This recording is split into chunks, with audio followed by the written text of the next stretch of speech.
Chers spéculateurs, bonjour et bienvenue dans cette vidéo hebdo du samedi. Alors ça se joue maintenant, clairement là, cette semaine sur le Bitcoin. Si vous n'avez pas les niveaux en tête, si vous ne comprenez pas ce qui est en train de se passer, regardez mais attentivement cette vidéo parce que vous allez comprendre les deux scénarios et je pense que vraiment ça va jouer dans les 5 prochains jours. On sera fixé si le Bitcoin on le met à la cave pendant plusieurs mois ou si le Bitcoin on le surveille vraiment comme du lait sur le feu au cours des prochaines semaines. Donc dans les 5 jours qui viennent, je pense qu'on sera fixé. Je pense que samedi prochain je pourrais vous faire une vidéo en vous disant c'est fini ou là on reste optimiste. Donc je vais vous expliquer les deux scénarios possibles. On a vraiment les niveaux, tout est clair, tout est net. Et on va aussi parler de l'argent métal, de l'or, on va parler des indices boursiers, de comment se structure une hausse de marché sur les indices avec notamment une baisse de volatilité qu'on est en train d'assister actuellement et de ce qu'il faut surveiller au cours de cet été sur les indices boursiers pour éviter de se prendre un mini crack ou une grosse correction dans les dents. Si en tout cas vous êtes fragilisé par ce type de mouvement, vous saurez exactement ce qu'il faut regarder. Allez, c'est parti.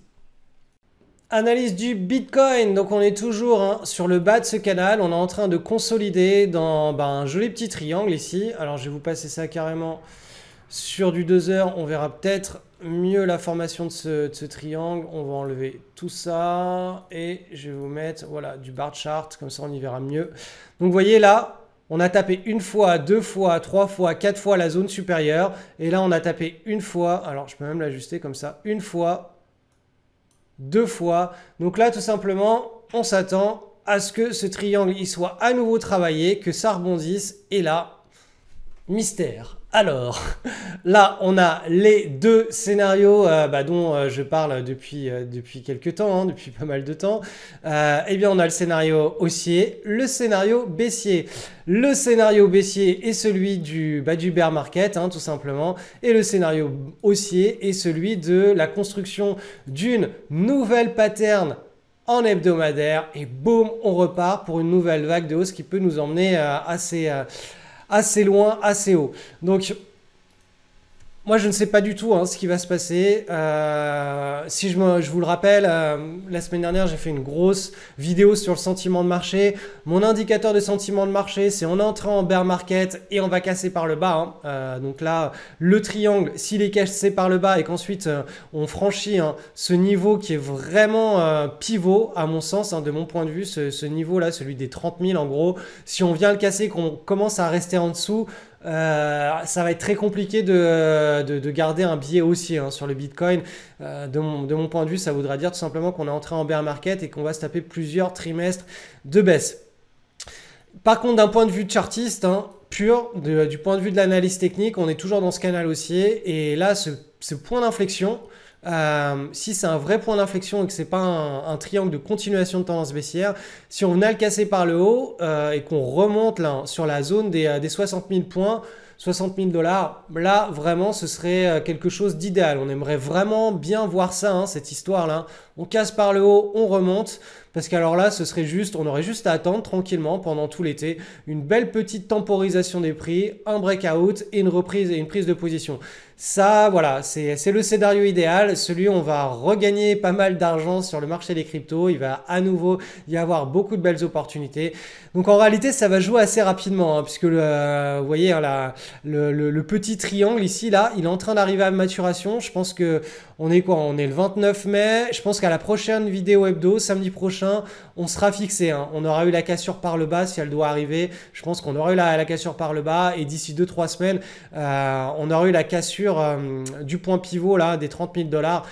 On sera très vite fixé si c'est le scénario baissier qui l'emporte sur le scénario haussier. Donc voilà, ma vision sur le marché du Bitcoin, elle est vraiment très simple, elle est très binaire. C'est on casse là, fini, la partie est finie, on casse par le haut, et bien enjoy, le casino, les portes du casino restent ouvertes pour tous les petits spéculateurs et pour tous les boursicoteurs. Et nous, ça veut dire que si le casino est ouvert, on aura une nouvelle main à jouer, une main avec des fortes probabilités et une forte asymétrie positive. Concernant maintenant le marché global des crypto-monnaies, vous le savez, le Bitcoin a perdu beaucoup de dominance depuis le nouveau bull market et notamment depuis les 3 à 4 derniers mois. Donc l'idée, c'est d'analyser le total market cap pour voir un petit peu où on se situe. Donc là, vous voyez le total market cap avec Bitcoin, avec tout ce que vous voulez. On a toujours ce canal haussier là qui est en place. On est clairement dans un gros état correctif.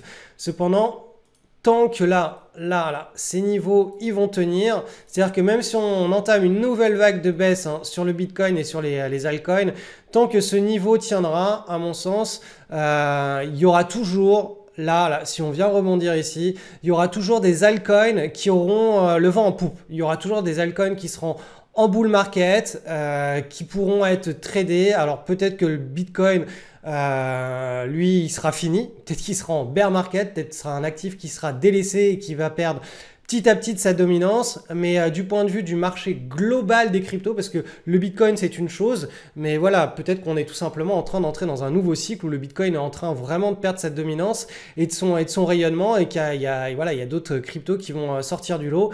Donc la vision que j'ai par rapport à la globalité de ce marché-là, en faisant abstraction du Bitcoin, c'est que si on tient les niveaux là, si on vient les chercher et qu'on tient ces niveaux-là, sur le total market cap, on devrait avoir pas mal d'altcoins qui vont émerger, qui vont récupérer de la capitalisation boursière et qui vont tout simplement nous relancer des gros trades, clairement des magnifiques trades.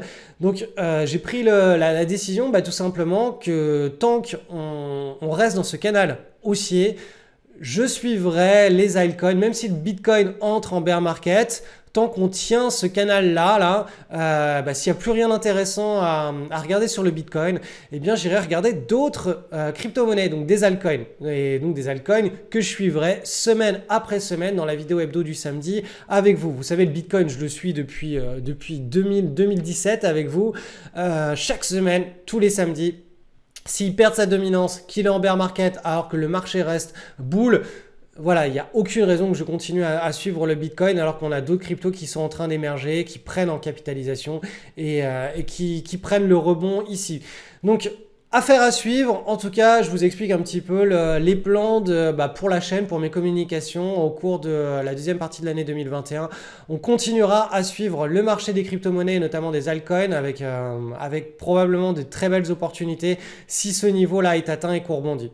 Et puis, dans le meilleur des cas, tout simplement, ce qui se passe, c'est que là, on repart dans un bull. Ce serait vraiment l'idéal et le Bitcoin resterait en bull market. Donc la bonne nouvelle dans tout ça, c'est que si l'alt season n'est pas terminée et qu'on assiste tout simplement à un revival, une nouvelle vague de hausse sur la deuxième partie de l'année 2021 sur les altcoins, on risque d'avoir énormément de requêtes de marché qui vont apparaître sur nos graphes. Donc moi, vous le savez, dans la vidéo hebdo, j'aime bien suivre un ou deux actifs, on se concentre dessus, on met en place des convictions, on suit le trade, et voilà, cette vidéo hebdo a un but éducatif. Elle est là pour la pédagogie, pour vous apprendre à trader, mais après, à vous de dupliquer ça sur tous les types d'opportunités d'altcoin que vous allez trouver, sur les actions que vous allez trouver, etc. Cette semaine, j'ai donc décidé de vous préparer dans les emails privés une semaine dans laquelle je vais parler des requêtes de marché. Les requêtes de marché sont typiquement des trades sur des actifs qui sont explosifs. Donc, ça se prête parfaitement bien aux altcoins, ça se prête parfaitement bien aux petites, aux moyennes capitalisations quand on est en bull market qui explose très rapidement à la hausse.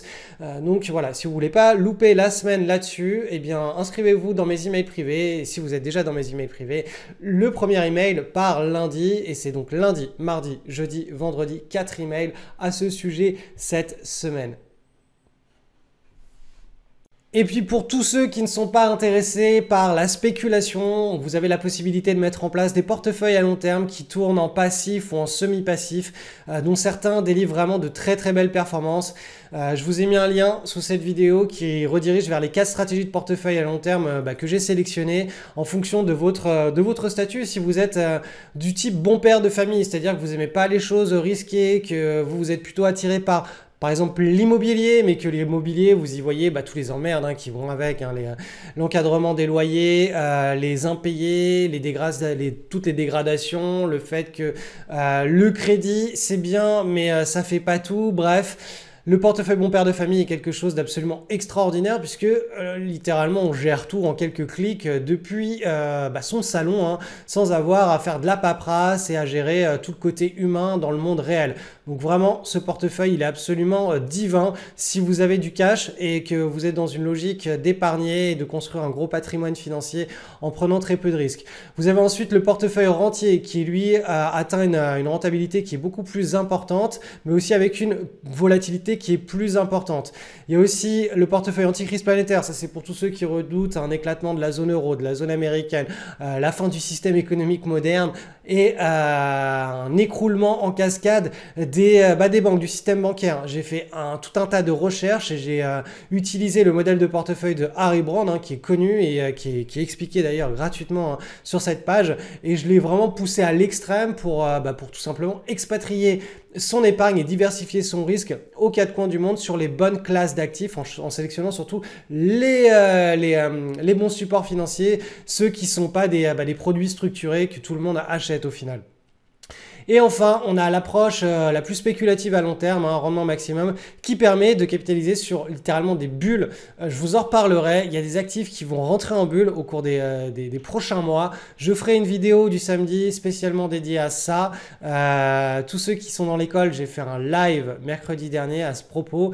Donc, vous avez déjà tout dedans. Mais voilà, j'en parlerai publiquement avec les graphes en support. Mais voilà, pour savoir où entrer, comment suivre une tendance sur des unités de temps comme du mensuel, donc c'est vraiment des gros trades à long terme où on ne se prend pas la tête, eh bien tout est expliqué dans le programme Rendement Maximum. Je vous ai fait un pack à moins 30% qui était déjà disponible en boutique mais que je ferme définitivement dimanche soir à minuit. Donc si vous êtes intéressé par ce pack, ça se passe sur le lien en dessous de cette vidéo. Allez, petite mise à jour sur l'argent métal et ensuite on va faire l'or juste derrière. Donc l'argent métal, depuis le pic, le top du marché des matières premières en 2011, et bien tout simplement il a corrigé, il nous a dessiné une large base. Et rappelez-vous, le Bitcoin, il a commencé à devenir intéressant pour nous quand on s'est extrait de cette large base. Là, on a une première consolidation qui est en train de se mettre en place. Vous la voyez, c'est du mensuel tout ça, hein, les cycles sont beaucoup plus longs. Donc là, on a quelque chose qui devrait être intéressant au cours des prochaines semaines. Au cours des 2 prochains mois, je pense qu'on sera fixé. Je vais vous passer la structure en weekly pour que vous voyez bien ce qui se passe. Donc là, vous voyez, les bandes de Bollinger sont tassés autour des cours. On a donc une contraction de la volatilité. On a ensuite une pattern ici, une tasse avec une anse en train de se former. Alors, certains diront, ok, bon, c'est un triangle.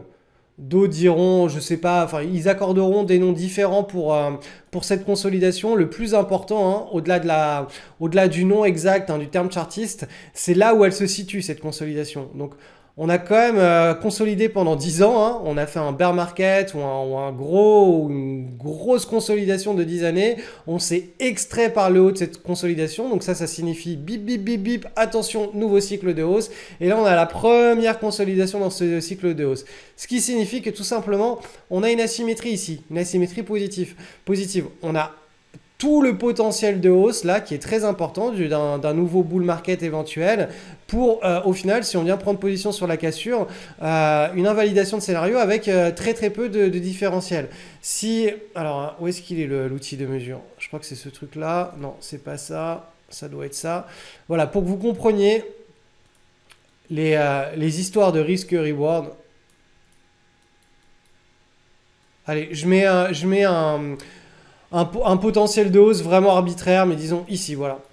Donc, vous voyez ce type de trade, pourquoi est-ce qu'il a une forte asymétrie positive? Parce que si on prend position quand la figure arrive bien à maturation et qu'on prend le breakout, on va prendre position, disons, sur ces niveaux-là.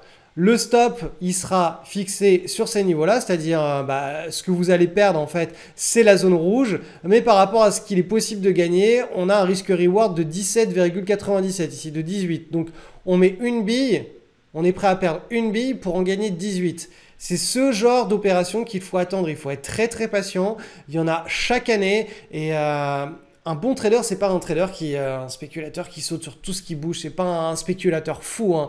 C'est quelqu'un qui attend patiemment. Voilà, comme les chasseurs, hein. Ils attendent des heures et des heures. Ils se lèvent tôt. Ils sont là tous les jours.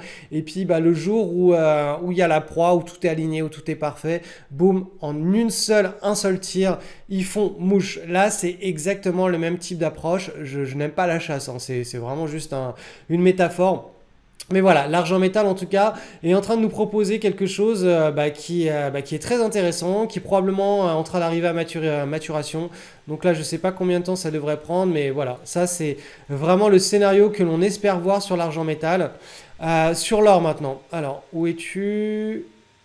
Tac. Donc l'or, je vais vous le passer en mensuel parce que là, le cycle est clairement en mensuel sur l'or.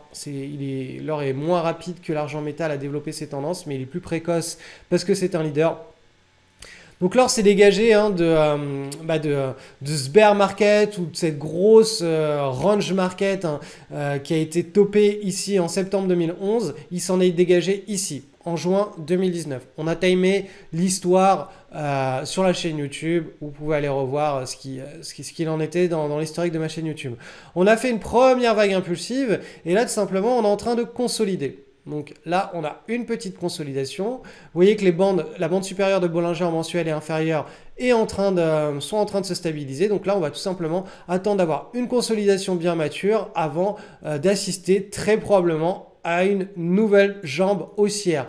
Donc ça, c'est le scénario le plus probable pour l'or. On est dans un nouveau cycle long terme. L'or, je vous rappelle, hein, ce n'est pas les cycles de la vitesse du Bitcoin ou des crypto-monnaies. Hein, quand on entre dans un bull market, février 2002, top de marché septembre 2011. Donc vous voyez, 9 ans. Hein, 9 ans, c'est pas 9 mois. Hein. Donc 9 mois, c'est le Bitcoin, 9 ans, c'est l'or. Donc là, dans la même logique, juin 2019, ça devrait nous amener à 2028. Hein. Donc c'est juste pour vous resituer hein, la vitesse et la longueur de ce type de cycle. Hein. On est là pour du long terme, sauf si bien sûr on vient à casser par le bas hein, la pattern qu'on est en train de construire de consolidation là sur l'or. Si on vient la casser par le bas, effectivement, là, ce sera un autre scénario. Mais pour le moment, on est dans un bull market. Tout simplement, on consolide sur l'or. Analyse du SP500, on est toujours sur ce wedge, hein, ce biseau ascendant. Pour le moment, il n'est toujours pas cassé, donc on n'a absolument aucun signal de baisse. Mais je le rappelle, hein, on arrive sur le haut de ce canal à très très long terme et ça peut représenter un point dur. Donc là, à nouveau, deux scénarios. Soit on casse le canal et là, on pourrait repartir sur une accélération du momentum. Donc vraiment un gros bull market pour la deuxième partie de l'année 2020. T1, soit eh bien, tout simplement on casse le biseau et puis on assiste à une saine correction, on consolide pendant plusieurs semaines, plusieurs mois avant de rentamer une belle et grosse direction bien franche. Donc voilà moi le scénario hein, que je vois se dessiner. Pour moi ça c'est une figure d'affaiblissement, mais l'affaiblissement il doit être validé par une cassure et ensuite une correction. Tant qu'on n'a pas la cassure, on n'a absolument pas de signal comme quoi bah ça y est la correction est entamée. Donc un affaiblissement peut très bien repartir sur un renforcissement, donc affaire à suivre. Sur le Nasdaq, on a le même type de situation. On est dans une grosse consolidation assez volatile, hein, c'est de l'hebdomadaire tout ça. Hein. Là, les 2 dernières semaines, on est venu rebondir sur le bas de cette espèce de petit triangle. Donc là, les deux scénarios, c'est soit on mature la consolidation, on casse par le haut et là, bah, on maintient ce canal haussier, soit tout simplement on mature et on casse par le bas et là on assiste à la saine correction que l'on attend depuis le crack du coronavirus. Le DJI, le Dow Jones Industrial Average, c'est exactement pareil. Hein. On a un joli petit wedge qui pour le moment n'est absolument pas cassé et j'essaie toujours hein, dans les analyses de peser le pour et le contre, donc de mettre vraiment à 100% dans le scénario haussier et à 100% dans le scénario correctif. Et quand on se met à 100% dans le scénario haussier, les hausses qui durent dans le temps sont marquées par une faible volatilité. Une faible volatilité, c'est exactement le type de comportement qu'on a sur les cours en ce moment. C'est-à-dire depuis le mois de mars, vous voyez que les séances à la hausse sont de faible amplitude, les consolidations sont de faible amplitude. C'est exactement par exemple ce qui s'est passé ici. Hein. Si on n'avait pas eu le crack Corona, on aurait pu maintenir une tendance pendant pas mal de temps hein, entre le mois de septembre de l'année 2019 et le mois de février de l'année 2020. 2020, vous voyez, on avait une faible volatilité et les marchés haussiers, ben voilà, ils sont marqués, hein, c'est vraiment leur identité, c'est de la faible volatilité. Et là, pour le moment, la volatilité est relativement faible, donc ça peut durer comme ça pendant plusieurs semaines, voire plusieurs mois, hein. Mais voilà, on est dans un wedge, donc si cassure il y a, faites très très attention parce que là, on a tellement monté depuis le crack Covid que la correction, elle pourrait être assez violente, hein. Je rappelle le pourcentage, hein, depuis les niveaux actuels, via la première résistance, on est sur du moins 17%. Donc affaire à suivre. Vous avez plusieurs manières, hein, d'interpréter ce signal, hein, ce dont je suis en train de vous parler dans cette vidéo. Si vous avez des portefeuilles à long terme en passif, plutôt que d'attendre de faire votre rééquilibrage annuel à votre date de rééquilibrage, par exemple si c'est le 1er janvier de chaque année, là, étant donné que depuis le 1er janvier, ça a quand même pas mal monté, vous pouvez vous dire, bon, autant faire le rééquilibrage maintenant, ce sera quelques petites miettes de gagner s'il y a la correction. La deuxième chose, c'est de se dire, si je fais du swing trading sur les actions, eh bien, je vais prendre une exposition au risque qui sera moins importante qu'habituellement. Donc, je vais prendre un risque par trade. Si habituellement, je suis à 1% de risque par trade, là, je vais passer à 0,5% de risque par trade. Donc, ça permet de s'exposer, mais de moitié, et toujours en gardant ces 6 cartouches à risque en simultané. Sur les screeners, si on voit qu'il y a de moins en moins d'opportunités en ce moment, eh bien c'est une autre indication. Donc là aussi, ne forcez pas le trade. Si vous ne trouvez pas des très très beaux cas d'école, tout simplement ne tradez pas. C'est pas le moment en ce moment d'aller forcer les trades. Quand on sort d'une correction de marché comme ça, de toute façon, les screeners commencent à se remplir petit à petit. En l'espace de 2-3 semaines, on a des magnifiques opportunités. Et quand on prend les trades là, on a des grandes tendances à surfer. Quand la grande tendance est derrière nous, voilà, il faut être beaucoup plus en défense.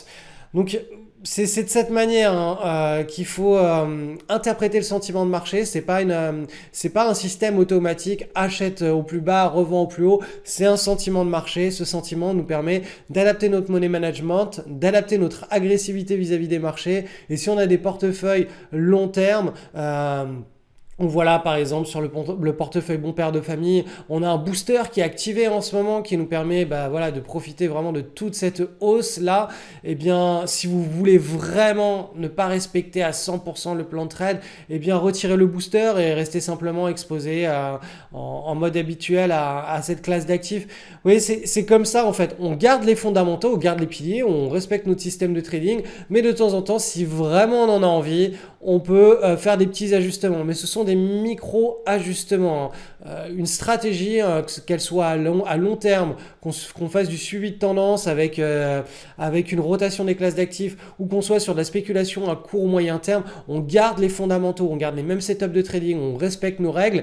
Et là, ce type d'indication sur le sentiment de marché, ça nous permet juste de décaler quelques petites choses si on en a envie, sachant que si on ne fait rien et qu'on respecte habituellement nos stratégies, ça marchera très bien. Les stratégies sont faites pour très très bien marcher en tout temps, en tout cycle de marché. Là, c'est vraiment des micro-ajustements, mais c'est absolument pas des gros revirements de situation. En mode je revends toutes mes actions tout de suite, etc. C'est ça vraiment, c'est de la finesse. Si vous avez envie d'être actif, ça se fait par la finesse, hein. C'est pas des gros choses. Surtout que là, je le rappelle encore une fois, mais on n'a pas cassé ce wedge. Donc tant qu'on l'a pas cassé, il n'y a vraiment pas de raison de forcer les choses. Donc dernier petit rappel avant de nous quitter, dans les emails privés de cette semaine, on va parler des requêtes de marché qui sont vraiment des contextes de trading parfaitement adaptés à tout ce qui est crypto-monnaie, altcoin, parce que ce sont des actifs qui sont explosifs. Donc si vous n'êtes pas encore inscrit à ma mailing list privée, ça se passe en dessous, vous allez tomber sur cette page, vous laissez votre email, vous allez recevoir un mail de confirmation, vous allez le chercher dans vos spams et vous le validez. Et ensuite, il y a un pack avec les 4 portefeuilles long terme que je ferme dimanche soir à minuit. Donc si vous êtes intéressé par tout simplement construire un patrimoine financier en quelques clics depuis votre salon, hein, sans devoir aller investir dans de l'immobilier, sans faire des choses très compliquées dans le monde réel, le monde financier est le seul qui nous permet de nous détacher intégralement des contraintes du monde réel. On est dans un monde où on peut s'enrichir sans avoir à se déplacer physiquement, sans avoir à faire tout un tas de paperasse, sans avoir à gérer de l'humain. Et ça, c'est un confort absolument monstrueux. Là, je me rends compte, hein, moi personnellement, puisque Je suis contraint et forcé de subir le Covid, hein. Je reste un humain et malgré toutes mes petites stratégies Pareto, etc. Bah voilà, quand les plages sont fermées, je peux pas faire de surf. Quand les bars, les hôtels, les restos sont fermés, je ne peux pas profiter de la vie et je suis obligé de subir un petit peu, hein, cette histoire du monde réel. Ce que je vois, c'est que dans le monde financier, je ne subis rien du tout. Bien au contraire, je surfe, je profite et c'est l'éclat total. Et il n'y a que la sphère financière, la bourse qui vous permet de, quel que soit le contexte, qu'on soit dans un contexte de crise économique ou de prospérité économique, qu'on soit dans un contexte de guerre, de Covid, de virus, de tout ce que vous voulez, c'est le seul où on n'a absolument pas les contraintes du monde réel et on a juste voilà, des bonnes décisions à prendre et à suivre. Et ça, c'est ce type de décision-là que j'ai structuré dans 4 stratégies. Et les 4 stratégies, je vous invite à les découvrir parce que jusqu'à dimanche minuit, donc demain minuit, eh bien, vous avez un pack à tarif très avantageux qui vous est proposé.